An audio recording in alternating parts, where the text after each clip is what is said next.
For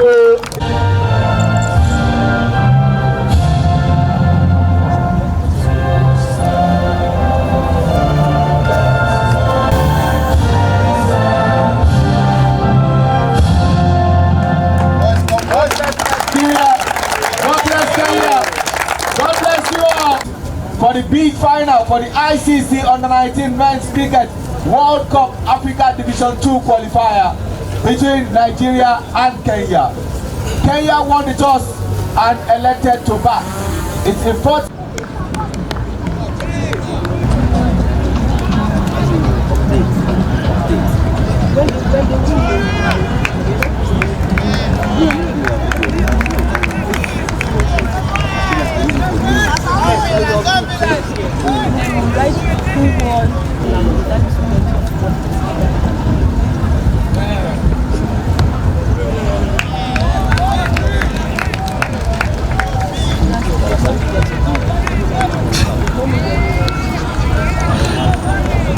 If the exchange was is 1-1, it's not back.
Thank the Honorable Minister for Youth, Sport and Development, Chief Sunday Akindari, our special guest of honor. Thank you very much for coming. It's been a wonderful tournament that started 2022.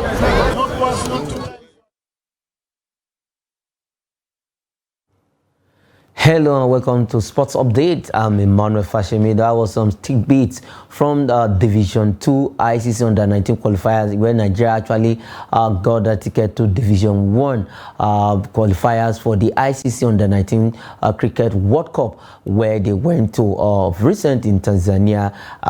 Despite we were able to just win one game, and we lost 4 games in total. And Namibia actually ended our hopes of going to the World Cup. We will get to that story proper, but let's begin from the story we have for you this evening on Sports Update. The first one, where the House Committee on Sports has said they are going to build about 774 about some sporting facilities in all of the 774 local governments in Nigeria. They plan to build some sporting facilities, the likes of stadium, indoor sports hall.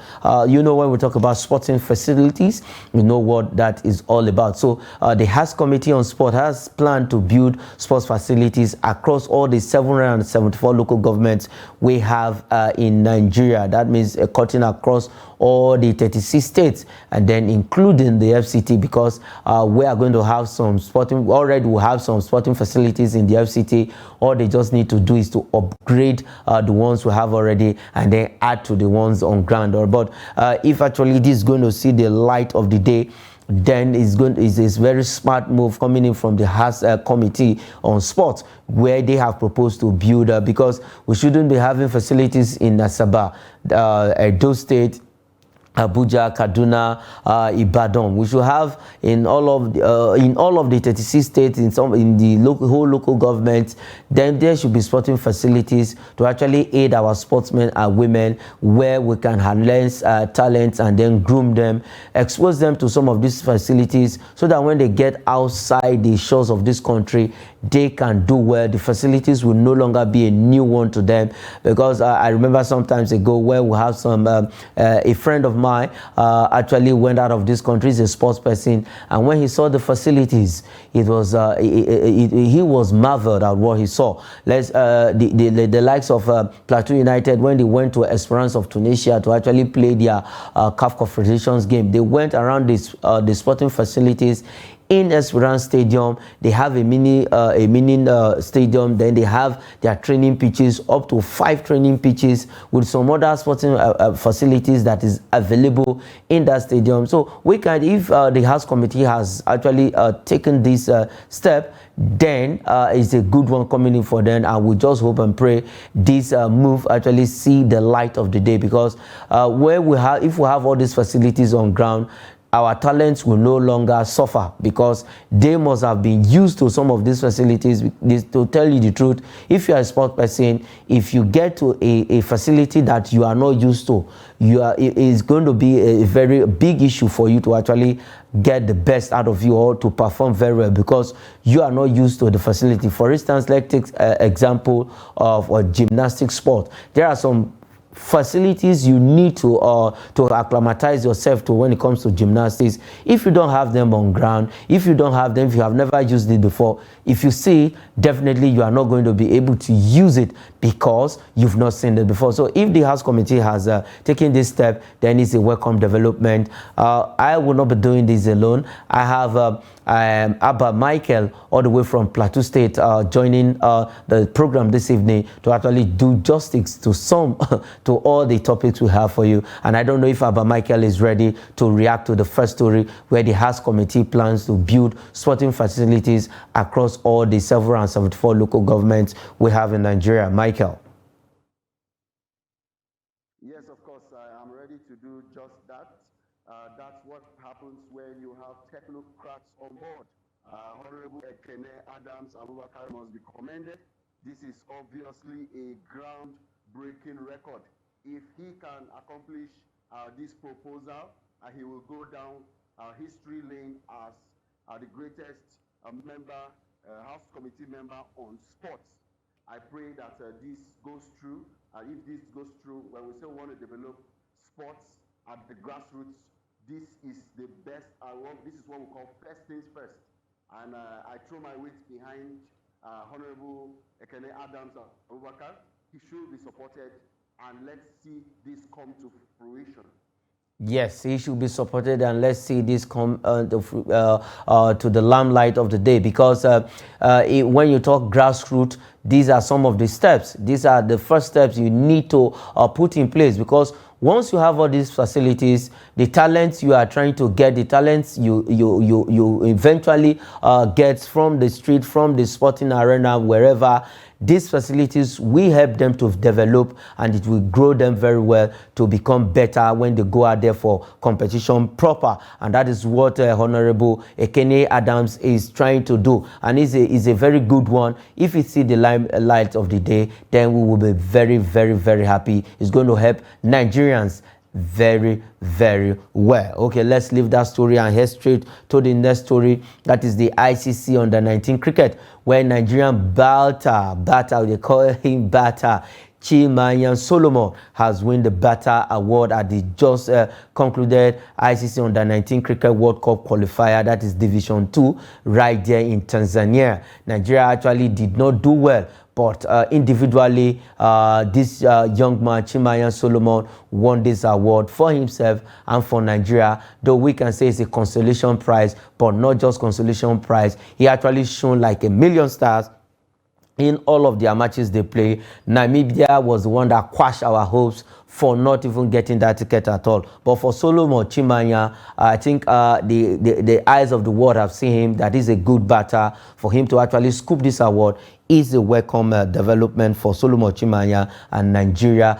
Though we did not do well, but individually, we've gotten something to cheer up with. Abba Michael, this young man, Solomon Chimanya, winning Bata Award right there in Tanzania. Yes, of course, it's a good one for Solomon Chimanya. Just one more thing I wanted to add. The Ekene Adams of Wakar was a former, I think, manager of Rebel Stars, and he is now taking the administration into governance. That's why we need technocrats at the helm of affairs. Okay, let's react to Solomon Chimanya's feat. Yes, of course. Talking about Solomon, we are not coming back empty-handed. Last 2 weeks, it has been a shambolic performance by Nigeria as a whole at the ICC cricket under 19. But we are glad that we are coming back not empty-handed. We have the best batter, in the tournament. It's an opportunity for him to be within visibility, and more club sides will see him, and of course he will do great things for Nigeria. Yes, Namibia is flying the flag of Nigeria, but we are proud that the best batter is in Nigeria. I think that's a big consolation prize for us going forward. Okay, let me also take you on this. What, from your own point of view, what do you think went wrong that we did not, because after the first division qualifiers, we actually did well. We saw that video clips against Kenya, though Kenya defeated us in that particular encounter, but at the end of the day, we were able to qualify for this Division 1 qualifiers series proper. Now, what do you think, why did we not get it right this time around? I think it has a lot to do with the team chemistry. If you watch both games, even the one against Uganda, you will see that we actually want to start a run, and then before you know it, we lose grips of what's ahead of us. I think that was what affected the team generally. Against Namibia, of course, we weren't able to do it, but the team showed glimpses of inconsistency all through the matches, and we must really go back to the drawing board. The players need to be more cohesive. They need to learn how to play together as a team. That will ensure that we perform better next time. Nevertheless, we still have the best batter of the tournament. The best batter of the tournament. Is that enough for our team? Yes, definitely not enough. But then we still need to go back to the drawing board and do the needful. It's unfortunate that our fellow African counterparts are ahead of us. Cricket is one sport that we are still at the formative stage. I know we've been doing cricket for several decades, but I think the government, they need to put all arsenal, all resources necessary to ensure that we pay a lot of attention to not just football and basketball, but I think cricket needs to receive the limelight so that our players can perform better next time. Yes, cricket needs to receive that attention from the government, that is from the Federal Ministry of Youth and Sports Development, so that we can we also have other sports that will be striving in the country, not just basketball, not just football, not just athletics. Then other sports we can do well. Nigeria have the talents everywhere. If you go to the nooks and crannies of this country, you have talents everywhere. All we need to do is just to harness this talent, identify them, pick them, help them to grow, let them develop very well, expose them to better facilities, and that is the step that the House Committee has taken. And we can probably say we can dominate sports when it comes to world tournaments, to world championship. If you look at swimming, also is an area that Nigeria can do well when it comes to swimming. We are blessed with a lot of waters around us. We have River Niger, we have River Benue. If you go to everywhere in this country, we don't lack that at all. So if we can develop all this, I remember the last, the previous National Sports Festival, the one that was held in Edo State before that of Asaba Delta State, a 13-year-old girl from Bayelsa State actually scooped all the gold medals in the swimming arena right there in Benin City. As we speak, I don't know anything about that girl anymore. Those are talents that we can actually harness. If we have the facilities on ground, who says we cannot do well? The likes of Michael Phelps actually started somewhere, and then South Africa also do well in swimming. They are not so blessed like Nigeria. So if we can do all of this, we can have sportsmen and sportswomen doing well outside the shores of this country. Okay, let's leave Tanzania and leave the whole cricket scene and come back home and talk some transfers. Transfers are going on in Europe, so also transfers are going on in the NPFL. From next season, it's going to be NPL, that is Nigerian Premier League. So also we're having our own transfer within Nigeria, within our club size in Nigeria. Definitely, let's start from this one, where Emmanuel Ifeanyi, a defender, joins Rangers on a 2-year deal. He plays for Plateau United. I think this young man has actually followed the footsteps of the former coach of Plateau United, that is Fidelis Ilechukwu, to Rangers. He's a good defender, and Fidelis Ilechukwu say, okay, young man, join me in Rangers. The goods you were giving Plateau United, come and give it to Rangers. Right now, Abba Michael, this young man has made a move, crossing from north to southeast. Yes, of course, I fear for Plateau United. Ifeanyi has been the general of that Plateau United defense, and now he has gone to join Coach Fidelis Ilechukwu. He was able to bag 4 goals last season and 3 solid goals the UEFA CAF Champions League, I need to say. Of course, that he was a very instrumental player. I mean, to be able to take Plateau United to that top 2 finish. I mean, he is one defender that Plateau United should not have allowed to go.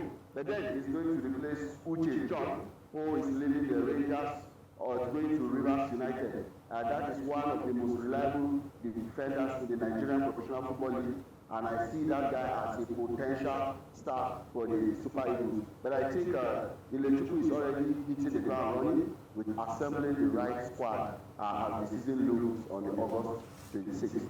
Yes, as the season beckons on us, August 26th is the proposed date. We don't know if we are going to have the average league or the normal, the normal 20 clubs league, the normal fixture. But let me ask you this quickly, Michael. If you, okay, let's say you have the opportunity now to tell Elegbeleye what should be. Okay, the average league last season was better organized, and we saw the competitiveness in our league. Now, should we have the, because that has been the debate, should we have the average league again or the normal league, the 38 fixtures that we normally have? No, I think in order for us to have a comparative advantage, in order for us to be respected, if Nigerian league must be respected, we have to adopt the status quo, which is the 38 season league. That average league was due to one challenge or the other, but I believe that we'll be able to sort out all those shenanigans, and we need to quickly return back to status quo. Let's not be seen as a league that is known for inconsistency. So I think we need I would advise Benga to ensure that we return to the 38th league game.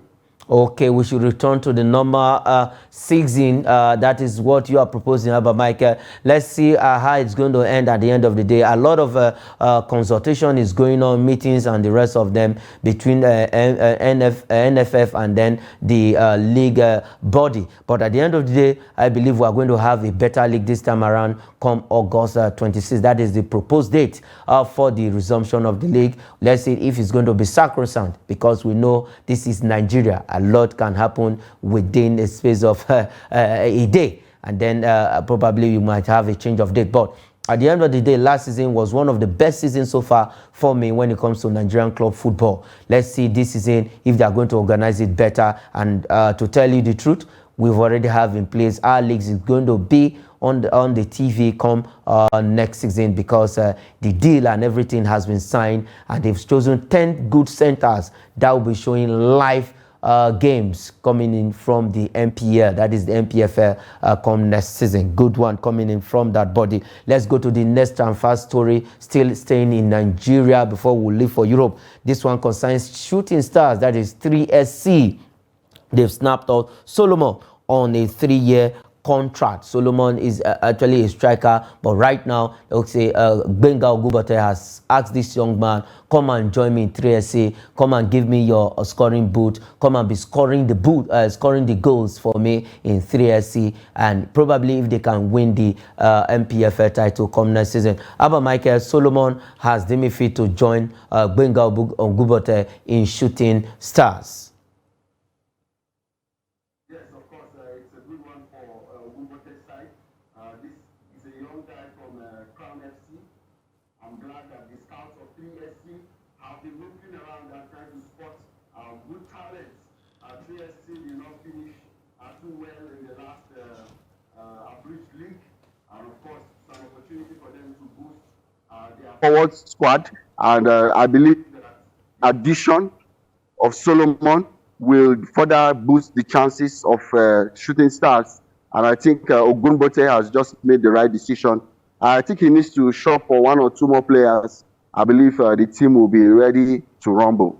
Yeah, the team will be ready to rumble because in the average league last season, they actually struggled. They only qualify by a mere whiskers, by some luck. That is why they are able to stay in the league, stay come next season. But this time around, they are trying to go, they've gone to the market to really pick player. I think Solomon is their third signing of the season. Let's see if Solomon is going to help Shooting Stars to stay in the league. Okay, quickly before we go on the show this evening, let's take this one. This one concerns in Nigeria also, but playing his trade in Europe. That is Josh Maja joined West Bromwich Albion in England. He has, I think he has been on the radar of West Brom for so long, but this time around, they've been able to get him from Bordeaux in France. Josh Maja, a Nigerian, he has joined West Bromwich Albion. Yes, of course. I'm happy for Josh Maja. It's a good one for him. For French League on side Bordeaux, he was able to bag 16 goals and 6 assists. And I believe he has he's a proven striker. And I think if he gets to West Brom, he will be able to help West Brom at least get to the EPL. I think West Brom finished third in the championship last season. If they have a striker in the realm of Maja, I believe that their chances will be further boosted so as they can regain back promotion, to the top flight. So that they can regain back promotion. Josh Maja is not only the Nigerian that has played in West Brom. We also have our own Osazel Degunwe played his theory there some times ago. But for Josh Maja, a player that was playing in France, Bordeaux, a very big club in France, coming to a championship side in England, is that a wise decision for Josh Maja? Yes, it's a wise decision because he's coming to team up with another fellow Nigerian, Semi Ajayi. And we need to know that Josh Maja is not a small player.